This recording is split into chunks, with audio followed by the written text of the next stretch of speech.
అందరికీ నమస్తే. ఆంధ్రప్రభ భక్తి ఛానల్‌కి స్వాగతం. నేను సంతోషి.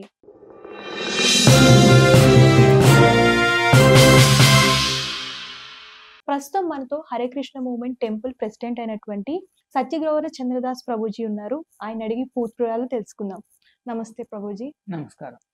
కృష్ణాష్టమి అంటే మన భారతదేశంలోనే కాకుండా వివిధ దేశాల్లో కూడా చాలా ఘనంగా నిర్వహించుకుంటూ ఉంటారు.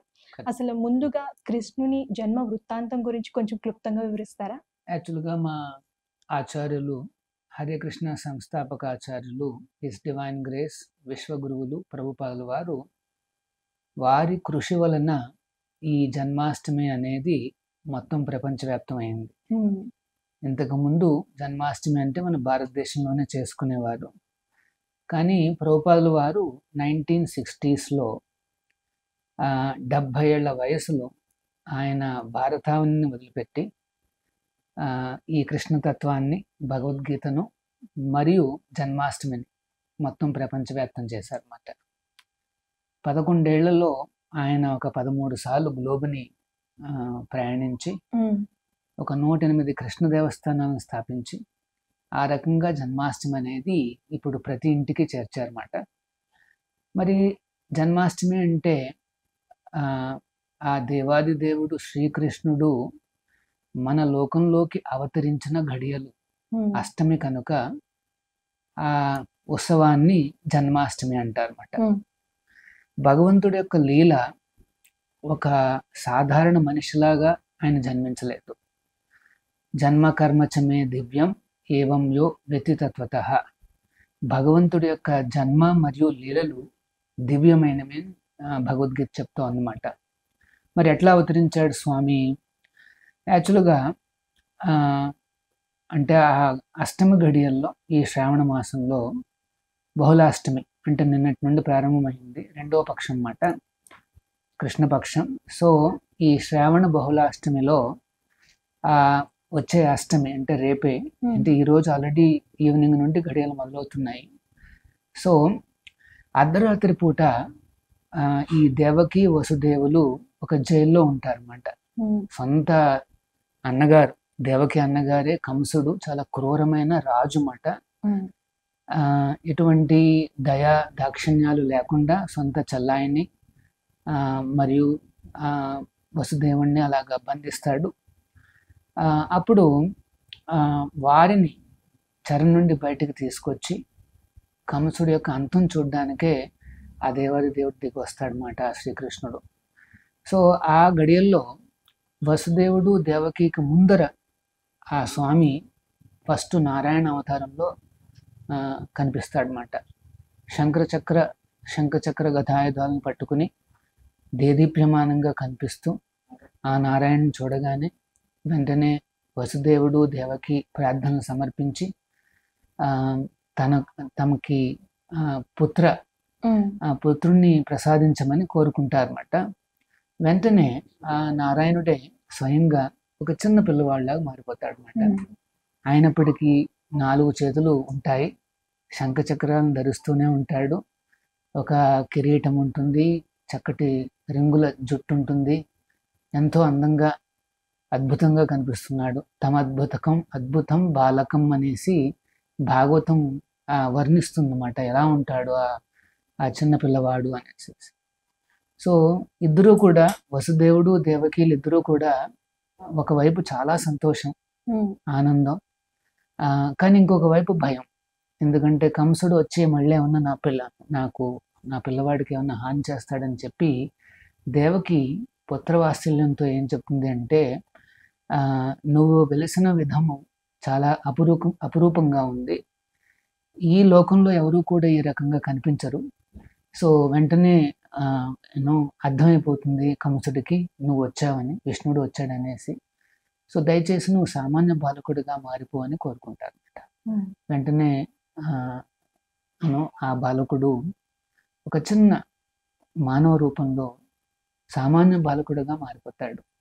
నల్లనయ్యగా మిలమిల మెరిసిపోతూ కందర్ప కోటి కమనీయ విశేష శోభం గోవిందం ఆది పురుషం తమహం భజామి అంది బ్రహ్మ సంహిత.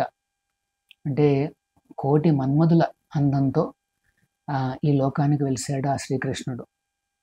వెలవగానే వెంటనే తన తండ్రికి చెప్తాడనమాట, వసుదేవుడికి, నన్ను ఇక్కడి నుండి తీసుకుని వెళ్ళి అక్కడ నందగోకులంలో నంద యశోద ఇంటిలో నన్ను చేర్చు అని చెప్తాడనమాట.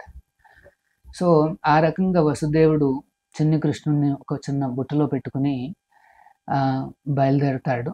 యోగమాయ ప్రభావంతో మొత్తం సైనికులందరూ నిద్రపోతారు. కావలసిన విధంగా సంకెళ్ళన్నీ వదిలిపోతాయి.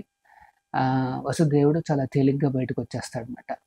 వచ్చినప్పుడు శ్రావణ మాసం కాబట్టి వర్షం, చాలా గట్టిగా వర్షం పడుతుంటే ఆ చిన్ని కృష్ణుడిని రక్షించడానికి అనంతుడే స్వయంగా వచ్చి వసుదేవులను మరియు ఆ కృష్ణుడిని అంటే ఆ రకంగా కాపాడతాడనమాట. వారు అలాగా బృందావనానికి వెళ్తుంటే మధ్యలో యమున నదిని దాటాల్సి వస్తుంది. చాలా ఉగ్ర రూపంతో ఉంటుంది యమున. అయినప్పటికీ స్వామిని చూసి, భగవంతుడు వస్తున్నాడని చూసి వెంటనే యమున కూడా ఒక రెండుగా చీలి దారిని కల్పిస్తుంది అన్నమాట. సో అప్పుడు వసుదేవుడు యమునాను దాటుకుని వెళ్ళి అప్పుడు యశోద ఇంటికి చేరుకుంటాడు. అప్పుడే యశోద ఒక అమ్మాయికి కూడా, అంటే ఒక చిన్న పిల్లకు సంతానం అంటే భర్తనిస్తుందన్నమాట. కాకపోతే ఇంకాస్త మైకంలో ఉండి ఎవరు పుట్టారని తెలియదు అన్నమాట వాటికి. ఆ టైంలో వసుదేవుడు వస్తాడు. వచ్చి తన చేతిలో ఉన్న కృష్ణుడిని అక్కడ పెట్టి ఆ చిన్న పిల్లని తీసుకుంటాడు అనమాట. అంటే ఈజ్ స్వాపింగ్ ద చిల్డ్రన్ అనమాట. మార్చేశాడు. ఇంకా వెళ్ళే తరుణం వస్తుంది. తన కొడుకును వదలలేకపోతాడు. కృష్ణుడికి ముందు 7 సంతానం లభించిన ఎవరూ ఉండరు. 6 చాలా దాక్షిణ్యంగా కంసుడు క్రూరంగా చంపేస్తాడు. 7వ సంతానం బలరాముడు. ఆయన కూడా బృందావనం చేరుకుంటాడు అన్నమాట. సో వసుదేవుడు తన చివరి కొడుకుని ఆ కృష్ణుని చూసుకుంటూ ఇంకా బయలుదేరతాడు. ఆ పిల్లని తీసుకుని వచ్చి జైలుకి వచ్చేస్తాడు అన్నమాట.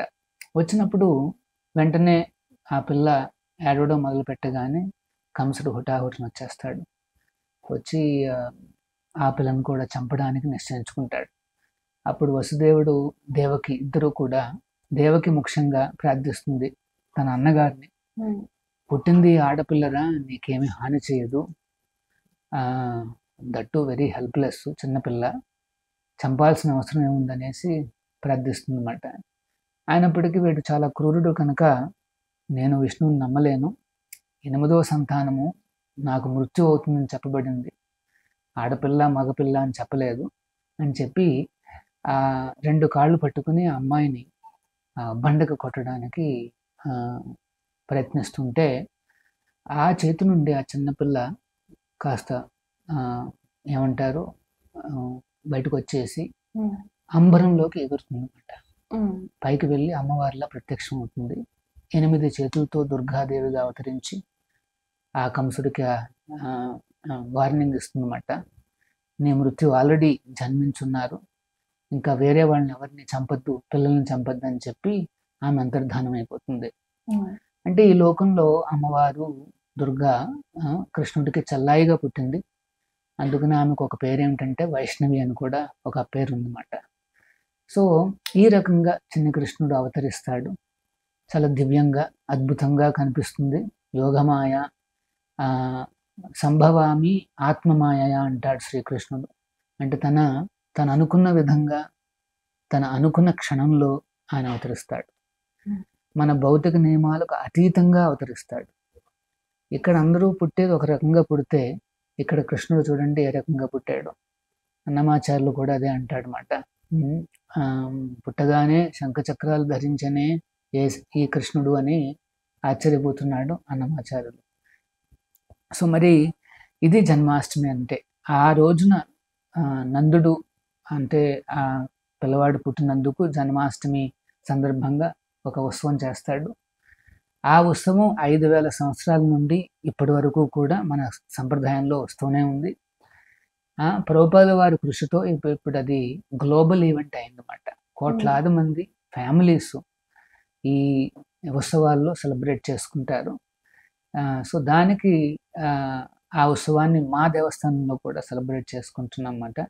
ఈ Hare Krishna golden temple Banjara Hills road number 12లో ఉన్న ఈ దేవస్థానం ఇది చాలా విశిష్టమైన దేవస్థానం.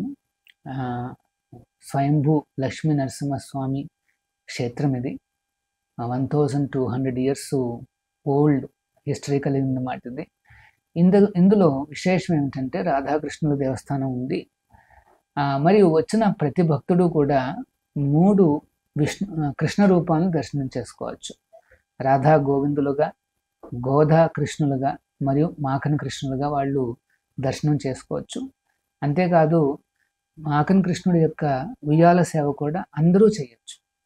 సో మీరు మీ ఫ్యామిలీతో పాటుగా వచ్చి ఆ దేవాది దేవుడి యొక్క ఈ ఉత్సవాల్లో పాల్గొని ఆ ఉయ్యాల సేవ చేసి తీర్థప్రసాదాలు స్వీకరించి భగవంతుడి యొక్క అనుగ్రహాన్ని మీరు కూడా పొందాలి అని ఆహ్వానిస్తున్నాం. హరే కృష్ణ.